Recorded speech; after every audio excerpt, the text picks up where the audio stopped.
nous sommes comme des mendiants en esprit. Nous sommes là en train d'attendre quelque chose de la part de Dieu, en train d'attendre l'aumône de la part de Dieu. Dans ton problème, Dieu doit se glorifier. Tu dois parler à ce problème.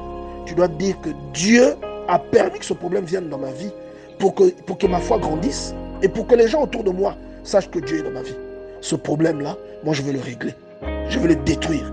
Et ce problème fera naître un témoignage. Au lieu de faire naître la tristesse, un témoignage naîtra. Dieu dit que tu es dans cette situation pour que Dieu soit glorifié. C'est-à-dire que la délivrance va arriver d'une façon extraordinaire. Tout le monde saura que c'est Dieu qui est derrière ton mariage. Tout le monde saura que c'est Dieu qui est derrière la fertilité et l'enfant qui vient de naître dans ta maison. Pour que les gens entendent parler de Dieu, Dieu t'utilise comme un instrument. Il est le potier et nous sommes là. Après avoir entendu cela, Jésus dit, cette maladie n'est point à la mort, mais elle est pour la gloire de Dieu.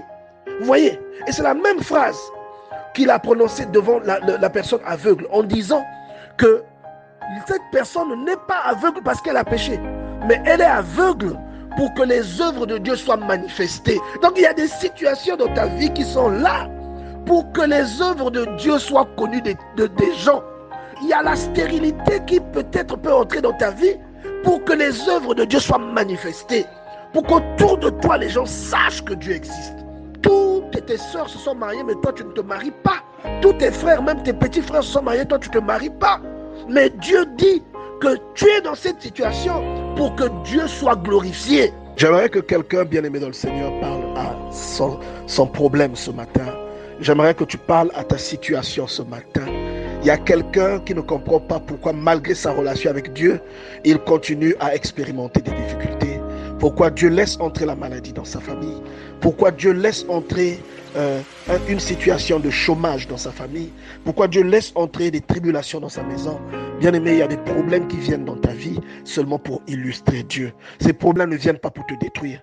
Regarde, depuis le temps que tu as des problèmes, quand tu fais le bilan, tu vas remarquer que ces problèmes-là, tu les as surmontés un à un, au fur et à mesure. Mais tu ne l'as peut-être pas remarqué parce que ces problèmes t'ont impacté. Mais je te dis aujourd'hui, la plupart des problèmes qui viennent dans ta vie, ils viennent dans ta vie pour la gloire de Dieu.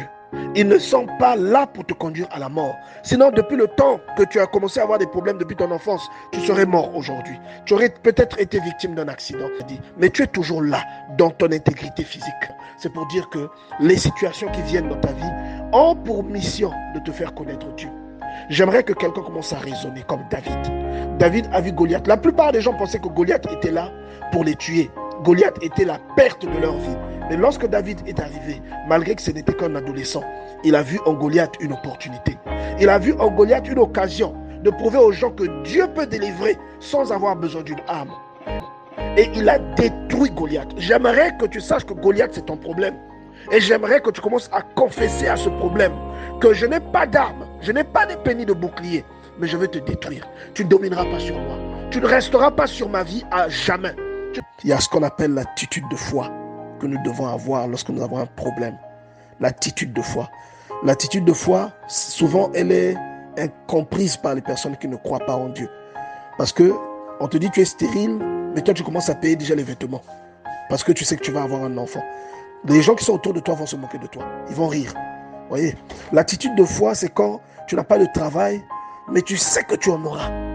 Tu vois, l'attitude de foi, c'est quand tu n'as pas encore eu ton visa, mais tu commences déjà à payer les choses du pays que tu vas emmener pour aller donner à ceux qui sont à l'étranger là où tu vas. C'est ça l'attitude de foi. Donc quand tu as un problème, ton attitude va déterminer tout. Je vous ai dit la dernière fois que David a couru sur le champ de bataille. Et c'est comme s'il savait à l'avance qu'il allait gagner. C'est ça l'attitude de foi.